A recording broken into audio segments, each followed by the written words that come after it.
Hey guys, it's me, Akashik. Love. Mistake.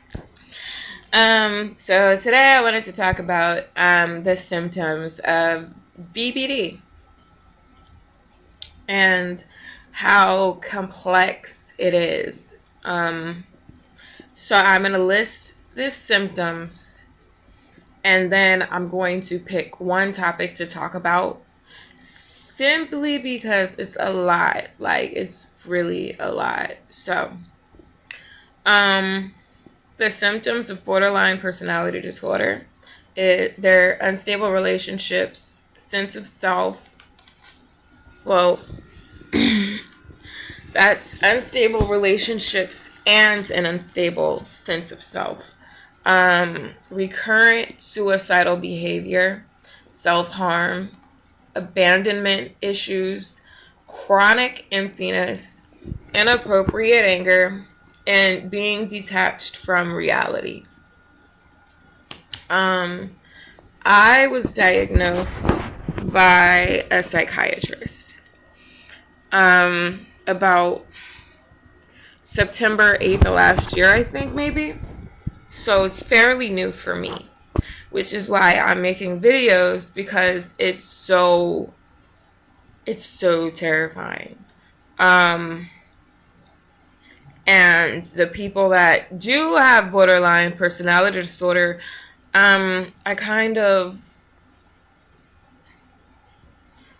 it's just hard to imagine, like, living in, like, some of you are left-handed, so you know how, like, difficult it is living in a right-handed society. So with borderline, you are very compassionate, very open, very welcoming to love, right? Because there's reason for this. Because you were probably in an environment that didn't facilitate healthy love and relationships. That's just all I'm gonna say, right? It probably didn't facilitate that. So, growing up, my mom used to always tell us, only thing I have to do for you is feed you and clothe you and send you to school so they don't take me to jail. That's terrible. I got through it. But basically, imagine you have like a well, right? Not like an animal well, but like a well full of water. And it's your well, but it's your parents' responsibility to take care of this well, right? And the well is something significant because the more they put in it, the brighter your future is going to be. The more they put in it, you know, even like when they're tired and upset and everything, they still make sure that you have enough fuel for your future, or enough water to quench your thirst, enough love, right? And the love is what quenches your thirst emotionally as a child. Not blatant neglect. So you end up having a well that needs to be filled. So who do you think is going to fill that well? Right, and we all know what it looks like outside. And that's how a lot of people get easily led down the wrong path. It's yeah, that's why this is so tragic, because it's based on the lack of love. Really. Lack of love, constant turmoil, constant abuse. Not only are those some of the things that can create it, it's also genetic. It's also neurological. So there's so many different ways an individual could end up with these symptoms. And the suicidal part is basically because you can't connect. You feel detached from reality. I feel like that all of the time. Because people simply don't understand. They don't understand their own emotions. So how can they understand compromised emotions? My blank stare is considered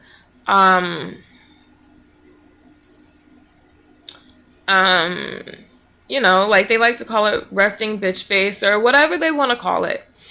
I don't display emotions the way most people do. Like, I could watch a movie, it could be funny, and you're not going to hear me laugh. Because laughter is exhausting. Because even talking is exhausting. Like, if you don't have all that stimuli as a child, when you grow up, it's gonna be very, very difficult. People take for granted certain things that come so naturally to the human body and to the human experience. It's really unfortunate, but when you have a friend displaying these symptoms, please don't tell them, oh, if you wanted to kill yourself, you would have already. Don't tell them that. Oh yeah, disclaimer. I'll be talking about suicide, and if you're squeamish, probably shouldn't listen. But because it's a part of my life, I'm very nonchalant about it. Like, my friends, always, someone, you have to help them out of that hole. They feel like they're in a hole. And yes, they want attention because they were starved of it. Yes, they want people to pay attention to them and to be concerned and to be loved. Because these individuals were starved of it. They don't get it. So if you don't get it, what's going to happen? That's how you end up with all these different personality disorders. Love. Like, I really, people underestimate that. Especially the people that just naturally have it. Like, it's not that they don't appreciate it, but you really don't know what you have until you don't. Because you don't think about your life without it, you know, because you're happy to see your family. You're happy. And even when you're not happy to see your family, you know, you're still balanced because you have family, right? You could be completely mad at your family, but it's like, if you're hungry, you're still welcome to go to your aunt's house or even a friend, because this creates unstable relationships, because I have like, oh my God, it's just so much. So if you ever meet someone that has BPD, or someone that you think may has it because they're displaying symptoms, just a little more patience. That's really all. We will do everything to push you away. I don't know why. I don't like it myself. It's a self-destruct mechanism, because I'm feeling I might as well destroy everything now to avoid pain later.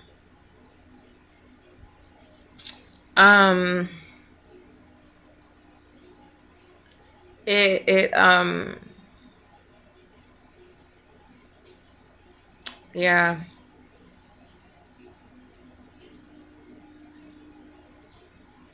And I just lost so many friends to it.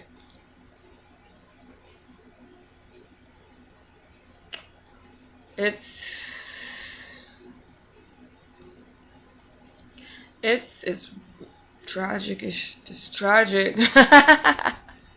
Like, I'm not even laughing. And that's the other thing. Like, I'll laugh when something is tragic and people are like, oh my God, you're so cruel. but it's my uncomfortability. So have empathy, do your own research on it. Compassion, acceptance. If you have a friend and they're like in the middle of wanting to kill themselves, don't say, oh, just be happy. Don't say, get over it. Don't say, it happens to everyone, right? Because at this moment, this individual is individualized in themselves. They are buried in themselves, and there is so much pain they can't see out of that. So it's more productive to say, just if you don't know what to say, sometimes take a step back. But remind the person, you know what, I know you're mad. I know you're saying all these terrible things, but I still care. Go through your emotions. And when you're done, I'll be here. I can promise you that that's something that this individual's never had. They had conditional love. Love on terms. Oh, well, I'll be nice to you. Like the parent is like, I'll be nice to you if you make me look good in front of friends and family. I'll be nice to you when you win a bunch of awards. But if you don't do what I like, and if you don't do what I like how I like it, you're not deserving of anything, not even food.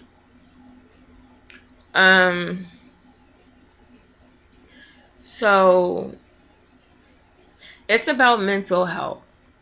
It's not about feeling like you're babying someone.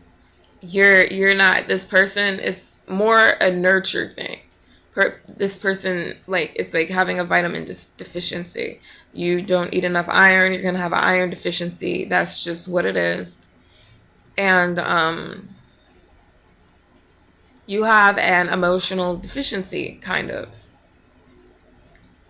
because of whatever happened, or your brain just doesn't regulate the way a healthy brain would. So I hope some of this helped you. I'll be talking more about each symptoms in like single videos later this week. And I hope this gave you some insight, and have a great day. Bye.